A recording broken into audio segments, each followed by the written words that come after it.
Good morning students. कैसे हैं आप सब? मज़े में ना?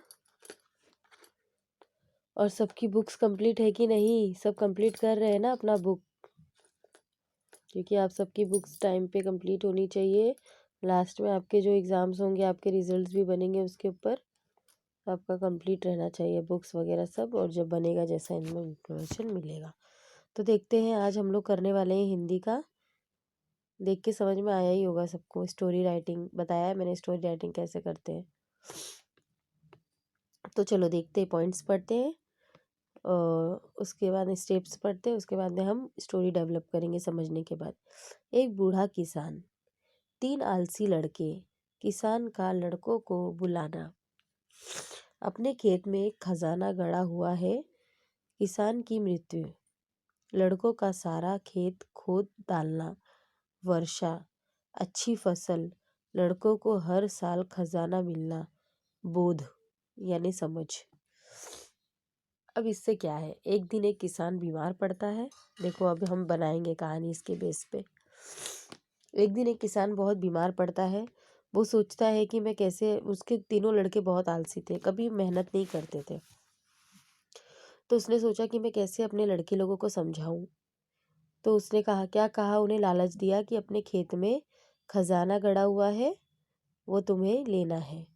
अब सारे बच्चे क्या करते, तीनों उसके उसके पापा ऐसा कह के मर जाते हैं, उनकी मृत्यु हो जाती है। फिर चारों लड़के है ना, बहुत है ना, ये होते जाके पूरा खेत खोद डालते, पूरा खेत पूरा उथल पुथल कर डालते, लेकिन उनको खजाना कहीं भी नहीं मिलता। तो वो लोग निराश हो जाते कि अब हम क्या खाएंगे, कैसे रहेंगे। तो वो सोचते कि चलो हम इसी खेत में अनाज उगा लेते। तो उन लोग अनाज की बुआई करते।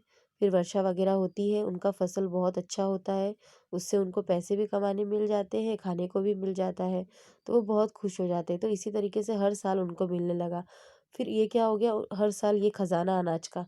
तब उन्हें समझ में आया कि उनके पापा उन्हें क्या समझाना चाहते थे। उनके पापा ये नहीं कह के गए थे कि सोने गड़े हुए हैं, बहुत सारा सोना है। खजाना मतलब यही असली खजाना था कि तुम मेहनत करोगे, फसल होगी, तो उससे तुम्हारी तरक्की होगी। इस टाइप का ये कहानी लेखन है। तो इसको हम क्या कर सकते हैं, हेडिंग दे सकते हैं ना, परिश्रम का फल, यानी मेहनत का। उसके पापा उनको क्या समझाना चाहते थे, मेहनत का इम्पोर्टेंस क्या है। तो उन्होंने जब परिश्रम किया तो उसका उन्हें फल मिला। तो परिश्रम का फल इसका सटीक रहेगा। उसके बाद में देखेंगे, चलो। जैसे मैंने कहा है कि कहाँ रहते हैं, क्या नाम है, उससे शुरुआत करना। एक गांव था, उसमें हरीराम का एक बूढ़ा किसान रहता था। उसके 3 लड़के थे, वे बड़े आलसी थे और कुछ भी काम नहीं करते थे। किसानों को उनके लिए बहुत चिंता होती थी। एक बार किसान बहुत बीमार पड़ा। उसने तीनों लड़कों को अपने पास बुलाया। उसने उनसे कहा, हमारे खेत में बड़ा खजाना गड़ा हुआ है। मेरी मौत के बाद तुम खेत खोदकर उसे निकाल लेना। खे- ख- थोड़े ही दिनों में किसान की मृत्यु हो गई। तीनों लड़के ने लालच में आकर सारा खेत खोद डाला, लेकिन उसमें से कुछ भी न निकला। कुछ दिनों बाद खूब वर्षा हुई। तीनों लड़कों ने खेत में बुआई की। उस वर्ष खूब अच्छी फसल हुई। अब तीनों लड़के प्रतिवर्ष एक साथ मिलकर खेती करने लगे। हर साल उन्हें फसल के रूप में खजाना मिल रहा था। वे अपने पिता की बात अब समझ पाए। इससे सीख क्या मिली? सच है, परिश्रम सबसे बड़ा खजाना है। या परिश्रम का फल मीठा होता है, या मेहनत का फल मीठा होता है। इस तरीके का हम सेंटेंस बना के लिख सकते हैं। मैंने आपको पहले भी बोला है, हेडिंग हो या मोरल या सीख लिख रहे हो तो आपको क्या करना है, उस स्टोरी को अच्छे से समझना है, प्रॉपर हेडिंग देना है और उसके सूटेबल आपको सीख लिखनी है। इस तरीके से आपको करना रहता है। तो बच्चों, ये हो गया इस टाइप की स्टोरी एक। और एक और स्टोरी मैं आपको बताती हूँ। 1 मिनट। अरे यार, गिर गया। एक ये है,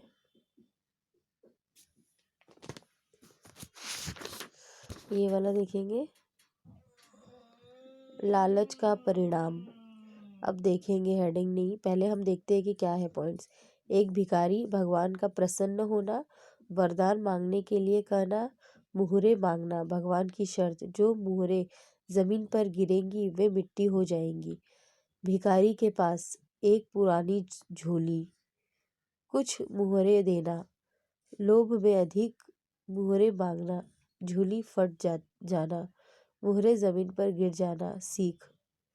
अब सीधी सी बात है, देखो ये पढ़ के समझ में आ रहा है कि एक बहुत भिखारी था जो बहुत शिव भक्ति कर रहा था, और प्रसन्न करके उसने अपने भक्ति से भगवान को बुलाया था। और वो लालच आ गया था उसको। अब भिखारी है, उसके पास कुछ नहीं है, तो उसको तो यही पैसों का ही लालच रहेगा। तो वो ये सोचने लगा कि मैं भगवान से बहुत सारे मुहरे यानी सोने के पैसे मांग लूँ।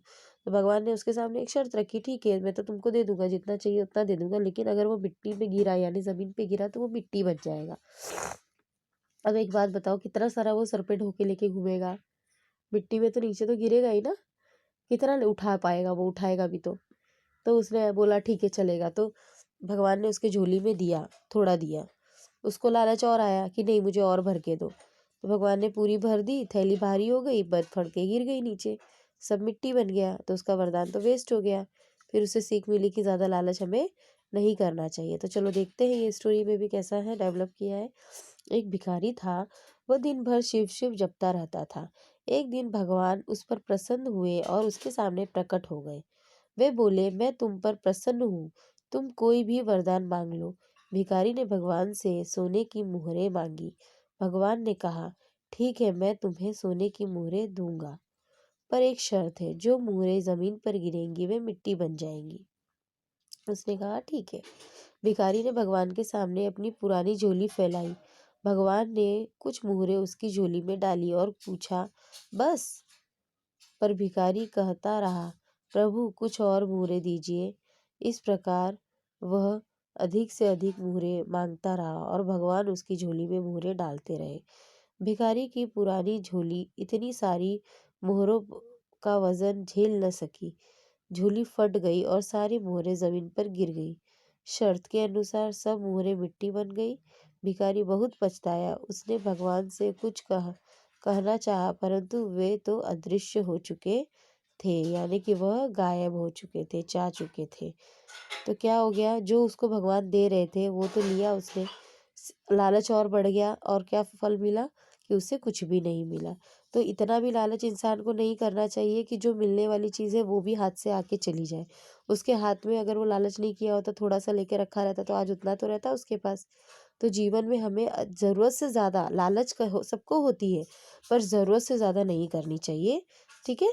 तो इसका सीख क्या होगा? सच है, लालच का परिणाम बुरा होता है, अधिक लोभ नहीं करना चाहिए। और इसका हेडिंग भी होगा, लालच का परिणाम। इफेक्ट क्या हुआ? लालच का इफेक्ट हुआ।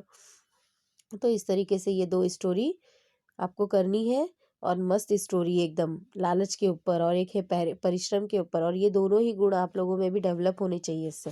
ये आप लोग इससे क्या सीखे कि जीवन में ज़्यादा लालच नहीं करना चाहिए, और वो स्टोरी से कि हमें हमेशा मेहनत करनी चाहिए। जैसे कि आप लोग आज स्टडी करके कल आगे बढ़ सकते हो, तो आपको क्या करनी चाहिए? स्टडी करनी चाहिए। ओके।